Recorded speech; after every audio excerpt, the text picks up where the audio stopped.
Saya ingin tanya Ustaz, kenapa Israel tidak dibinasakan seperti kaum yang sudah binasa? Iya juga. Saya berjumpa dengan Syekh Abdus Sattar. Siapa namanya? Syekh Abdus Sattar. Syekh Abdus Sattar belajar di Makkah. Nama guru Syekh Abdus Sattar namanya Abdul Karim Al-Maqdisi. Siapa namanya? Abdul Karim Al-Maqdisi.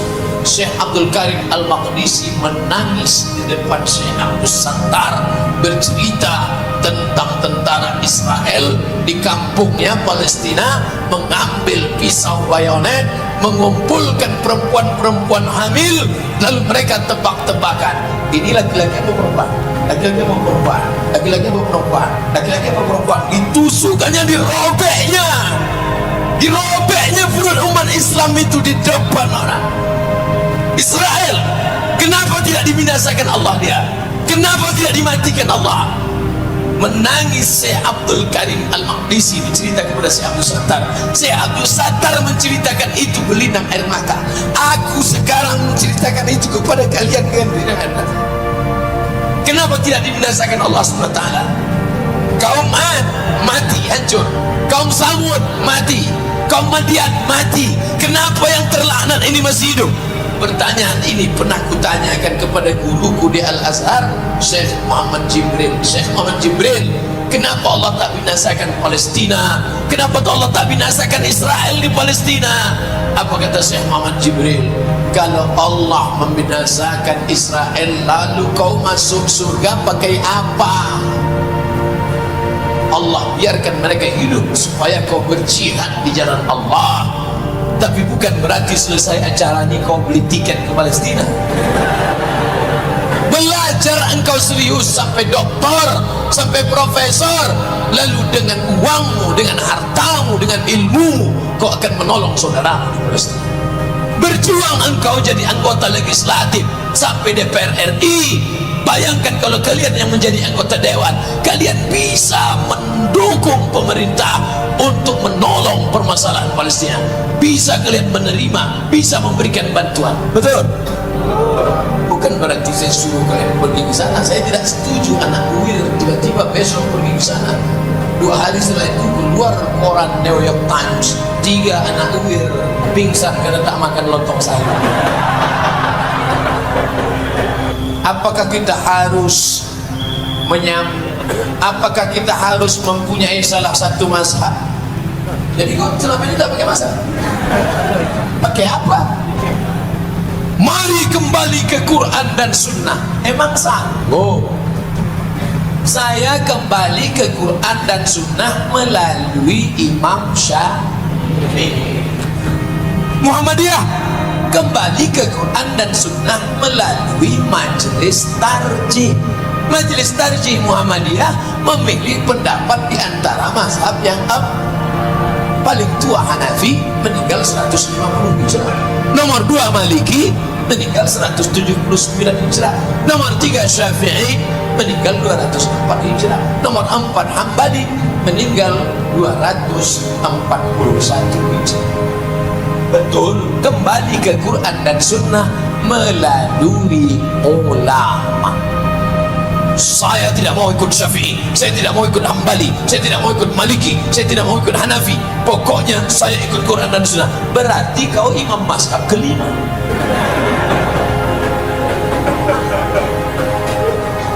Kalau AC rusak, kemana dibawa? Reparasi AC. Kalau HP rusak, di mana dibawa? Ke servis HP. Laptop rusak, bawa ke toko HP. Tapi kenapa kalau sudah bicara agama, kau berkata, aku bisa sendiri? Ini otakmu susah.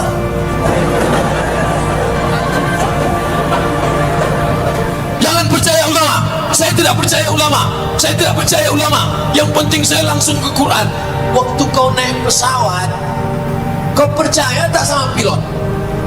Kenapa kau tak berkata seperti kata itu? Aku tak percaya sama pilot. Aku mesti tahu mana kopling, mana giginya. Pernah tak waktu naik pesawat kau ketuk pintu, Pak pilot? Aku mau nanya, ini bensinnya kemana aja Mas? Ini solar apa premium apa pertama? artinya waktu naik pesawat kau percaya kepada pilot. Kenapa waktu naik pesawat kau percaya pada pilot, sedangkan ini kenapa kau tak percaya pada ulama? Syafi'i manusia, aku manusia. Syafi'i makan, aku makan. Syafi'i tidur, aku tidur. Betul. Tapi Imam Syafi'i hafal Quran umur 7 tahun. Semua hadis itu ada di kepalanya. Imam Syafi'i kalau pergi ke masjid, telinga disumbatnya pakai kapas, karena dia takut semua yang dia dengar dia hafal. Sedangkan engkau Iqra baru Iqra 5. Baca Quran pun pakai huruf Latin. Ya Asin.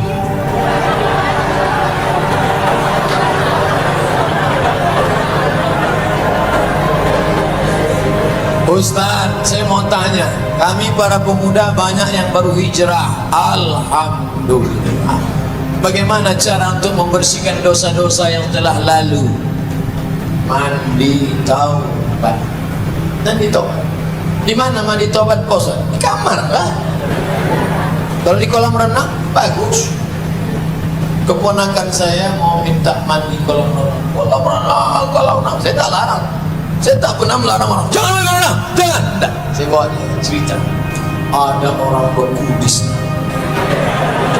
Sudah sebulan tak mandi. Berkurap benanah. Masuklah dia ke kolam itu. Mengembang kudis. Ada orang yang benanah kena wasir anusnya, kentut di dalam. Tiba-tiba ada orang mandi, pas mandi itu tetelannya air. Habis itu saya, ya mandi kita ya bentar. Kita tidak perlu menjawab orang, tapi kita ajak dia berpikir supaya dia sendiri yang memberikan jawab. Nabi Muhammad itu begitu. Ketika datang seorang, izinkan aku berzina, sahabat sudah pedang pancung. Jangan kata dia. Jangan kata dia. Ditanya, bagaimana kalau orang berzina dengan anak? Bagaimana kalau orang berzina dengan adik? Bagaimana kalau orang berzina dengan makhluk? Nabi itu cerdas. Dia tidak memberikan jawaban, tapi dia mengajak orang berpikir untuk menjawab. Apa tadi pertanyaannya? Membersihkan dosa, mandi taubat. Mandi taubat gimana Pak Ustaz? Basah semuanya. Mana yang duluan basah Pak Ustaz? Terserah. Kalau kau salto di sungai Leton, kepala di mana?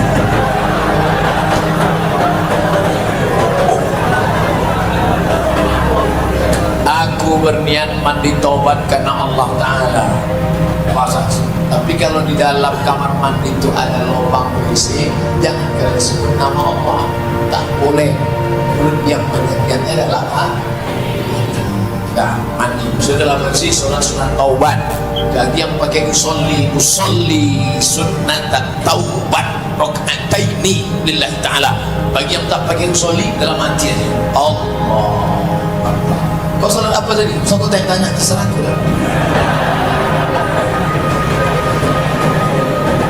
Bagusnya tengah malam, bagus malam, cepat-cepat tidur malam. Saya udah biasa begadang Ustaz, gak bisa cepat tidur malam. Beli hatimu.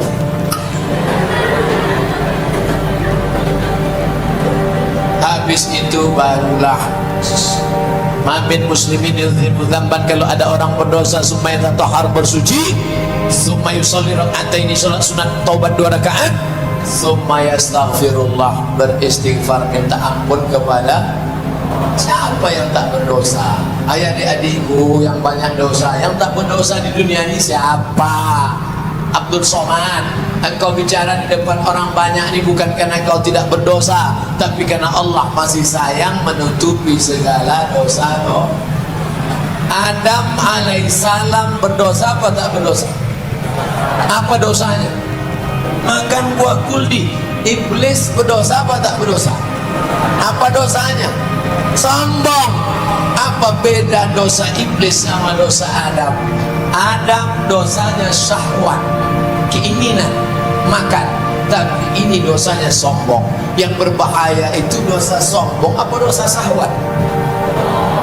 Kalau engkau masih bersyahwat, bersyukurlah. Berarti kau masih hidup, kau minta ampun pada Allah. Tapi kalau kau sudah sombong, na'udzubillah, mudah-mudahan dosa kita masih sebatas dosa sombong. Ada orang makannya baik, minumnya baik, tapi sombongnya luar biasa, merasa diri penghuni surga. Kalau udah nengok orang neraka, neraka, neraka. Menengok anak-anak muda, kalian anak muda dosa kalian belum banyak, sedangkan aku sudah banyak dosa. Menengok Buya, Buya sudah tua, amal kau banyak Buya, sedangkan aku belum tentu umurku sampai. Menengok mu'alaf, 15 anak suku, anak dalam kemarin di Jambi masuk Islam, melihat mereka, kalian suku anak dalam, kalian belum ada dosa apa-apa, sedangkan aku sudah banyak dosa. Maka jangan pernah angkuh dan sombong. Adapun dosa syahwat, pernah kalian silap dan salah, taubatlah. Jangan tunggu keluar dari sini, sekarang juga ambil HP, cari nama dia, delete. Buka FB, tengok nama dia, unfriend. Teganya. Nanti setelah tamat dari UIR ini, aku akan datang ke rumahmu, kupinang kau dengan bismillah. Kita adakan nikah massal nanti.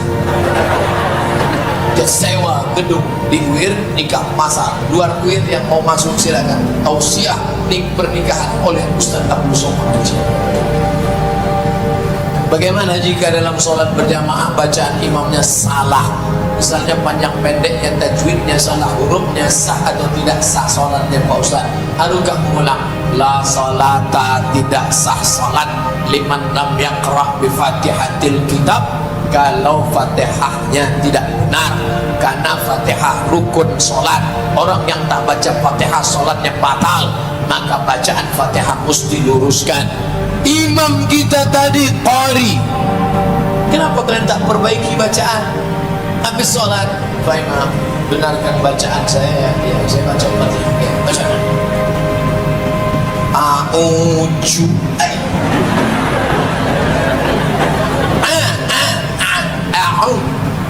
Huruf ain tak ada dalam bahasa Inggris.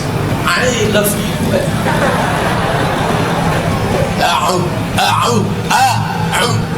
A'udzu. Ada la, ada sa, ada wa, ada ja. Shadaqallahul azim. Idza zulzilatil ardu zilzalaha. Ini a'udzu. Letakkan ujung lidah di gigi atas.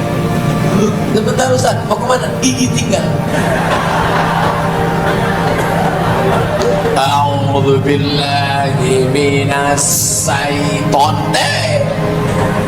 Kan syaiton. Ribet sekali bahasa Arab ini, payah sekali bahasa Arab. Kau kan belajar bahasa Inggris ya, dalam bahasa Inggris pun ada syaitan. Mana contohnya? Workshop. Where are you going? To shopping center. Washington DC. Siapa bilang tak ada? Bahasa Indonesia yang tak ada, bahasa Indonesia tak ada, semuanya sama. Ra, sa, sya, so. Saya suka Ustaz.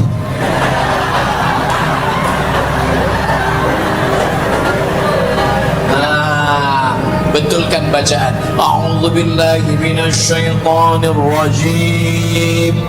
Bismillahirrahmanirrahim.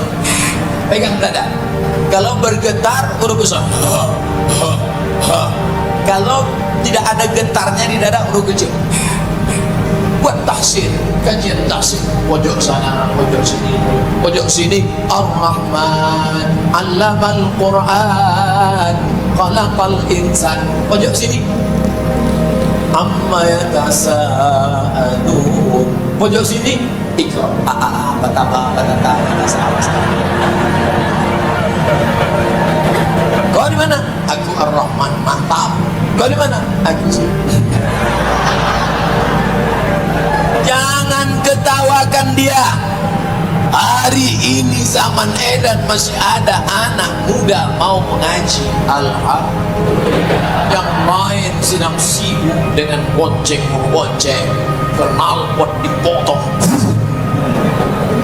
dihidupkan di tempat gang, ada atu-atu sakratul maut mati. Adalah surau kecil di situ, surau kecil musola, tapi rupanya orang-orang soleh sholat di situ.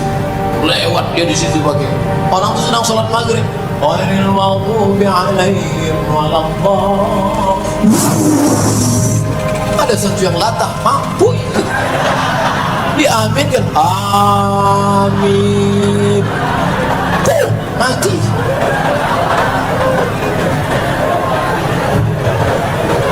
Lu kau tahu? Saya ingin tanya Ustaz, kenapa Israel tidak dibinasakan seperti kaum yang sudah binasa?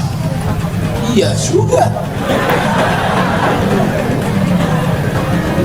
Saya berjumpa dengan Syekh Abdus Sattar. Siapa namanya? Syekh Abdus Sattar. Syekh Abdus Sattar belajar di Makkah. Nama guru Syekh Abdus Sattar namanya Abdul Karim Al-Maqdisi. Siapa namanya? Abdul Karim Al-Maqdisi. Syekh Abdul Karim Al-Maqdisi menangis di depan Syekh Abdus Sattar, bercerita tentang tentara Israel di kampungnya Palestina mengambil pisau bayonet, mengumpulkan perempuan-perempuan hamil, lalu mereka tebak-tebakan, ini laki-laki apa perempuan, laki-laki apa perempuan, laki-laki apa perempuan, laki-laki apa perempuan. Ditusukannya, dirobeknya perut umat Islam itu di depan orang Israel. Kenapa tidak dibinasakan Allah dia? Kenapa tidak dimatikan Allah? Menangis Syekh Abdul Karim Al-Maqdisi menceritakan kepada Syekh Abdul Sattar. Syekh Abdul Sattar menceritakan itu berlinang air mata. Aku sekarang menceritakan itu kepada kalian dengan berlinang air mata. Kenapa tidak dibinasakan Allah SWT? Kaum Ad mati hancur, kaum Samud mati, kaum Madian mati. Kenapa yang terlaknat ini masih hidup? Pertanyaan ini pernah kutanyakan kepada guruku di Al-Azhar, Syekh Muhammad Jibril. Syekh Muhammad Jibril, kenapa Allah tak binasakan Palestina? Kenapa Allah tak binasakan Israel di Palestina? Apa kata Syekh Muhammad Jibril? Kalau Allah membinasakan Israel, lalu kau masuk surga pakai apa? Allah biarkan mereka hidup supaya kau berjihad di jalan Allah. Tapi bukan berarti selesai acara ini kau beli tiket ke Palestina.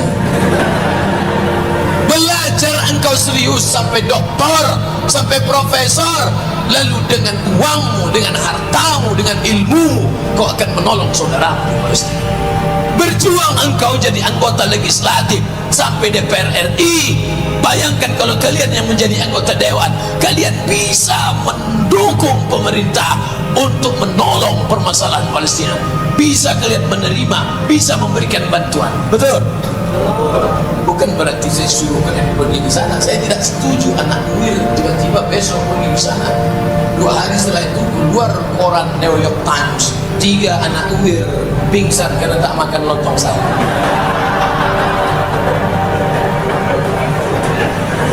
Pak Ustadz, apa yang harus dilakukan jika sebelumnya bekerja di bank konvensional lalu resign? Bagaimana cara kita membersihkan harta riba kita? Ambil yang dulu pernah kau beli dari riba itu, berapa hasil riba itu, lalu kau serahkan untuk masalih ammah, kepentingan umum, bukan pribadi. Datang ke panti asuhan, bangunkan anak yatim, fakir miskin, datang ke Pak Rektor, tanya mana perlu buat asrama mahasiswa fisabilillah. Hai kalian dulu yang makan haram, riba konvensional, tak cukup kalian hanya tobat. Ini banyak nih yang bekas konvensional tobat nangis di pintu kamu. Ya Allah, aku makan riba. Bukan begitu tobatnya. Ambil, keluarkan duit itu. Baru nangisnya lebih kuat.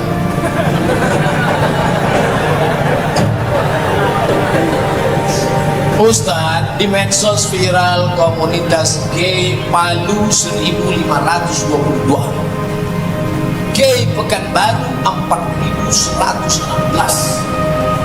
Berarti nauzubillah. Gimana ceritanya ini kok bisa begitu? Ini tanggung jawab siapa? Tanggung jawab kita bersama. Pihak kampus, guru, orang tua, masyarakat, alim ulama, jangan saling menyalahkan. Mari kita ajak mereka ke jalan Allah Subhanahu wa Ta'ala. Hidupkan pada ini menunjukkan kegagalan ustaz, kegagalan dakwah. Kenapa bisa 4.116? Ini datanya Pak bisa dapat. Dan anggota juga yang sudah taubat. Kalau ada tetangga tidak pakai jilbab, yang salah dia apa kita? Kita, kenapa tak mengajak dia pakai jilbab? Begitu juga ini. Berarti dia sudah dirayu oleh orang yang gay. Maka wahai para dokter, tulislah. Hai para dokter, kalian tahu seceramah, kalian tulislah bahayanya. Ada salah satu dokter di Indonesia menulis bagaimana penyakit bisul otak yang diderita oleh orang kena penyakit gay, lesbi. Gak baca tulisan. Makanya kita pakai. Ini tanggung jawab kita bersama. Pihak kampus UIR sudah memulai, kampus-kampus yang lain mulai. Ajak dakwahkan pihak-pihak yang berwajib. Kita akan dituntut di hadapan Allah. Kalau tak kalian lakukan amar ma'ruf nahi mungkar ini, la yab'atsallahu 'alaikum iqaban. Allah menurunkan hukuman. Setelah hukuman itu datang, summa tad'u lahu, lalu kau angkat tangan berdoa, fala yustajabu lakum, doa kau tak dikabulkan Allah. Salah satu sebab doa tak dikabulkan Allah karena tidak melakukan nahi mungkar. Apakah salah kami kuliah sambil menggunakan cadar?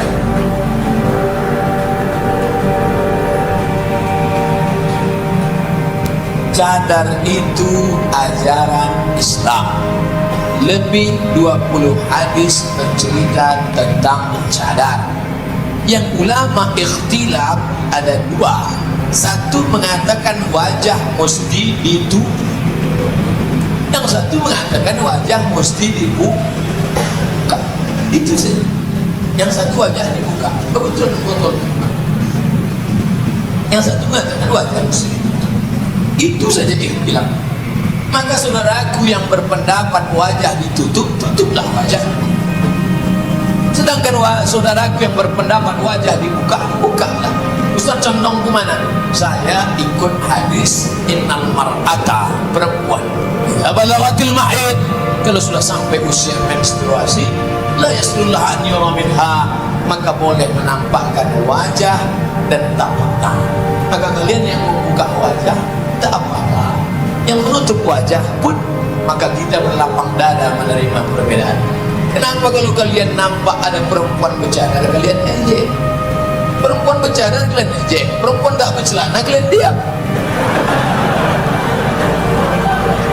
Nampak perempuan bercadar, hai ninja. Nampak perempuan berwak pendek, diam kalian. Berarti otak kalian dimasuki setan.